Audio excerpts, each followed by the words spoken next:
Ry havana malala, sorantsika be diaibe Andriamanitra noho izao fotoana fanararoatra ahafahantsika miresaka, ahafahantsika mifampahery amin'ny alalan'ny tenin'Andriamanitra eto amin'izao programa izay atrehantsika izao. Ka dia ho programa voatahy ho antsika indray an'izao fotoana izao, ankasitrahako manokana ianao manaraka ny fotoana rehetra eto. Andao hivavaka isika aloha mialohan'ny hiresantsika ny soratra masina. Andriamanitra o Rainay any an-danitra, fantatro fa ianao no nandamina ary tonga eto izany izahay mba handre ny feonao satria efa misy programanao. Te hiteny aminay manokana amin'ny alalan'ny teninao ianao, ka dia mitenena Jehovah fa hiaino izahay mpanomponao. Ampio izay mba hanana fotsotra anaiky hotezain'ny teninao dia ireo soratra nomeny tsindrimandrin'Andriamanitra. Tonoina amin'ny anaran'i Kristy mivavaka. Amen.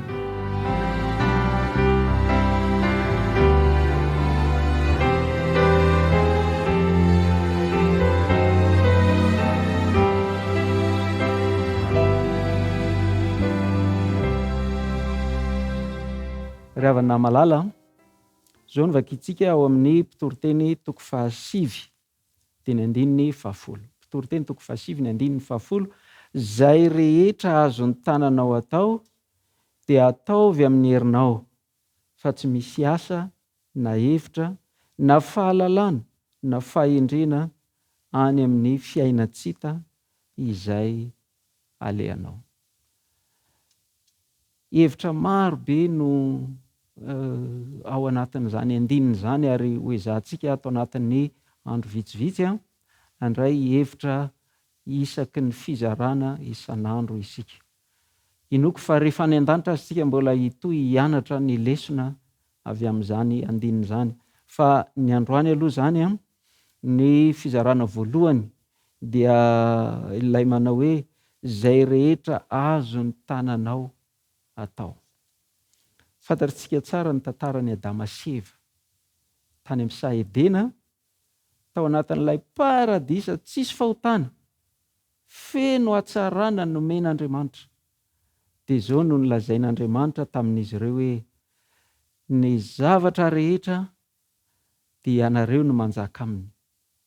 Manjaka amin'ireo zavaboary rehetra ireo. Ny voankazo fihinana rehetra dia azonareo hinanana amin'izay fatra fanarahanam-po-tianareo hinanana azy. Tokana ihany raha lasana mba malala, ry mpiaino malala, ny zavatra mba nataon'Andriamanitra tsy ho ataon'izy ireo, tsy azon'izy ireo atao. Hoy Andriamanitra hoe ny azo eo ampovoan'ny saha ihany no aza hinananao. Nampalahelo ny tantara. Ireo rehetra azon'ny Adama sy Eva natao, na inona azony nanaranana fo, dia ohatry ny adininy. Fa ilay anankiray izay tsy azony atao, izay no lasa nataon'izy ireo. Fantatritsika moa fa andeha ny tantara fa ny mpaka fanahy no nitarika azy ho amin'izany. Ny mpaka fanahy no namitaka azy, ilay fahavalo no nanao izay ahatonga azy ho tratran'izany fandrika izany. Dia nampalahelo fa dia nafohin'izy ireo, voatery namoy ireo paradisa, ireo fahatsarana rehetra tao amin'izany fonenana nataon'Andriamanitra ho azy izany, ireo mpanompon'Andriamanitra ireo, ireo zanak'Andriamanitra ireo, zanak'Andriamanitra izay nanjaka teo amin'ny fifalian'ny fiarahana tamin'Andriamanitra. Ravina malala, ny andalan-teny nivakitsika teo, mpitoroteny toko 5 andininy 10 dia manao hoe zay rehetra azon'ny tananao atao dia ataovy amin'ny herinao. Zany hoe ao ambadika izay zany dia izao aza mieritreritra zay tsy azonao atao, zay rehetra azon'ny tananao atao dia ataovy, satria misy tsy azo ny tananao atao. Marobe ny zavatra azonao atao, dia iny zavatra azonao atao ireny no ataovy. Ary tena ataovy amin'ny herinao, ataovy tsara, zay farany tsara hainao atao. Ho resantsika izay amin'ny manaraka. Fa eto zany aloha dia zao, misy zavatra tsy azonao atao. Reny zavatra tsy azonao atao reny, tsy azontsika atao, zay ny nandaminan'Andriamanitra azy. Andriamanitra ilay tsy miaro zavatsoa amintsika, tsy mahasoa antsika ireny, matoa nataon'Andriamanitra hoe tsy azonao atao ireny zavatra ireny. Ohatrany ahoana moa ilay hoe tsy azonao atao e?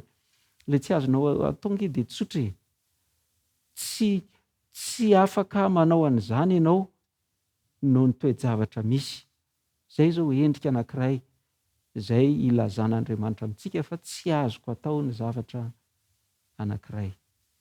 Tsy azoko atao amin'izao taonako izao, ohatra izany, tsy azoko atao intsony ny miditra ho mpilalao baolina kitra, hanomana ny tenako mba ho mpilalao baolina kitra, hanomana ny fiadiana ho tompon-daka eran-tany.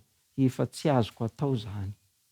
Ka dia izao izay tsy azo ny tananao atao dia aza mieritreritra amin'izany intsony.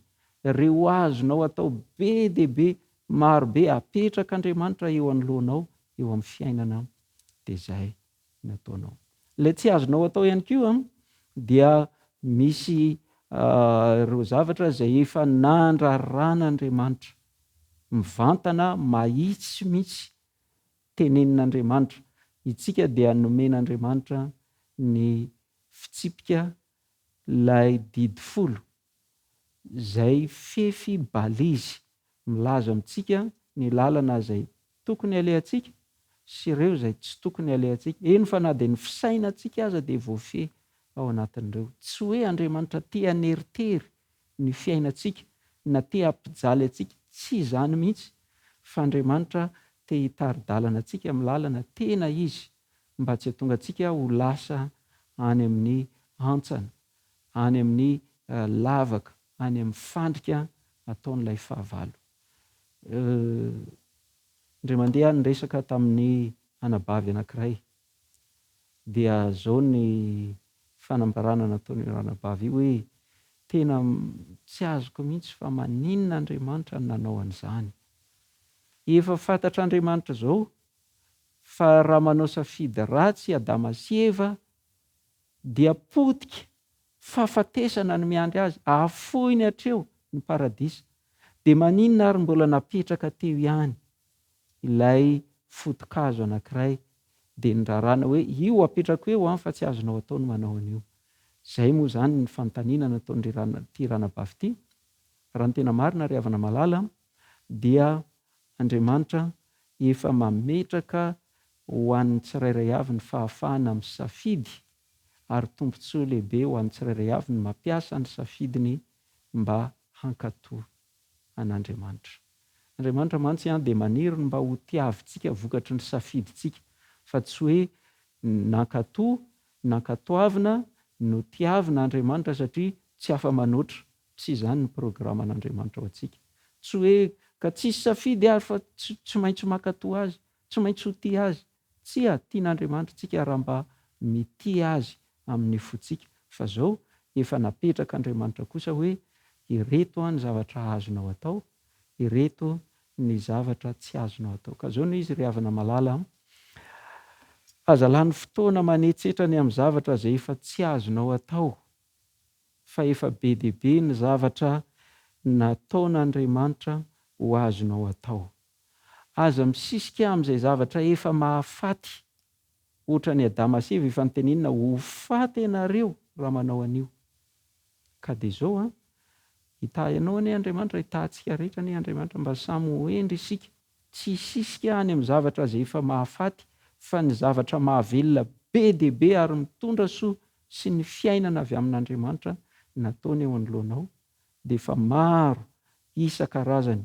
Aza mieritreritra an'ireo zavatra izay efa tsy ho tratry ny herinao, ireny rehetra ireny, dia tafiditra ao amin'ilay hoe tsy azo ny tananao atao. Indray mandeha nanana tombontsoa ny tenako a nandeha nanao fiofanana manokana tany amin'ny firenena anankiray zay olona samy hafa firenena maro izahay niaraka niofana teo. De miaraka ao 20 andro mahery ny fiofanana, miaraka isan'andro, miara-miofana, miaraka sakafo. De efa misy programa miaraka miala voly rehefa amin'ny hariva rehefa vizaky ny fiofanana sy ny sisa. De tsy napoiziko fa miovaova foana moa zany ny miara-mipetraka rehefa misakafo. De rehefa hitan'lay namana anankiray aho zany teo am-pisakafoanana, de zao no nambarany hoe tena tsy azoko mihitsy ny fiainanao. De hoe zay tsy azonao ahoana ny fiainako? Tsy azoko mihitsy ahoana ny ahafahanao miaina am'zany. Tsy misotro divay, tsy mihinan-kena, tsy mandihy, fa mba fomba fiainana inona loatra zany fiainanao zany? Ravina malala, fantatrao am'zany fa feoniza zany miteny zany. Be dia be ny zavatra azo atao, zay zavatra tany sainy rehetrarehetra tsy azoko atao eo, zavatra efa fantako fa tsy mahasoary, tsy ampy hampahafiry ny zavatra sokafan'Andriamanitra eo amin'ny fiainako mba ho azoko atao. Manana tombontsoa afaka hianatra zay tiako ianarana, hiofana am'izay tiako hiofanana, manana tombontsoa hanatanteraka zay tiako tanterahana, hanompo ny mpiarabelona sy zay rehetra tiako topoina, ny fiangonana, ny Andriamanitra, ny fireneko, ny fiarahamoniko. Be dia be ny zavatra azoko atao, fa tsy andeha hisisika ny amin'ny zavatra zay fa tsy azoko atao. Zay rehetra azon'ny tananao atao dia ataovy amin'ny herinao. Zay rehetra tsy azonao atao, tsy mandany fotoana mieritreritra an'izany, tsy ilaina akory aza ny tanisan'izany. Fa zay apetrak'Andriamanitra eo anoloanao, zay hitarihin'Andriamanitra anao, hitarihin'Andriamanitra ahy, hitarihin'Andriamanitra antsika, dia zay ny anjarantsika ny manao azy. Be dia be ny zavatra mbola tokony ho vitaina, tsy vita. Zavatra zay Andriamanitra mihitsy no miantso hoe ity no ataovy, mbola tsy araka, tsy tratra.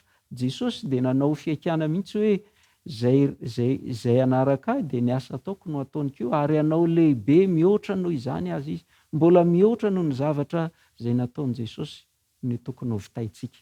Dia hitahy anao anie Andriamanitra mba ho isan'ireo zay tsy manao zay zavatra efa tsy tokony atao ianao, efa tsy azo atao, fa ny zavatra maro be zay tokony atao, zay azon'ny tananao atao eo anoloanao, dia mba hiatrika an'izany, ampahendrena, ampifaliana. Dia mba ho tanteraka aminao ilay lazain'ny mpanao salamo 112 hoe manompo an'i Jehova amin'ny fifaliana. Raha sitraka ao dia andao hoentsika mivavaka mba samy hanao zay asain'Andriamanitra atao ane isika, tsy handany fotoana hieritreritra zay zavatra efa tsy azontsika atao satria tsy nataon'Andriamanitra ho ataontsika. Hivavaka isika tompoko. Andriamanitra o Rainay any an-danitra, sotranao izay noho ny tari-dalana zay omenao amin'ny alalan'ny soratra masina.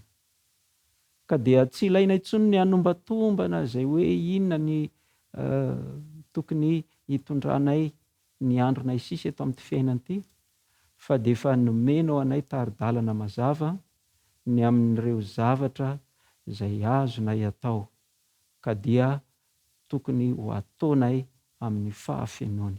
Andriamanitra o, hitahy anay anenao mba ho isan'ireo zay hanompo anao amin'ny fifaliana izahay eo amin'ny anjara fanompoana efa napetraka ao mba ho ataonay tsirairay avy. Ianao noho ny fandaminanao dia efa nametraka ny tsirairay avy eo amin'ny toerana tokony hisy azy, eo amin'ny andraikitra zay tokony tanterahany, ary eo amin'ny fanompoana zay tokony ho ataony araka ny fanomezam-pahasoavana samihafa nomenao ny tsirairay. Dia ampio Andriamanitra o izahay, ampio ny zanakao rehetra, ampio ny fiangonanao rehetra mba tena samy hanompo anao amin'ny fifaliana eo amin'ny toerana zay nametrahanao anay. Hitahy manokana ny mpiaino rehetra zay manaraka n'izao fandarana izao anenao, ka dia mba samy ahita ny hevitra zay heveranao anay izahay, dia hevitra zay ahatonga fiadanana fa tsy loza. Nivavaka dia tononona isy angatanay amin'ny anaran'i Kristy. Amen.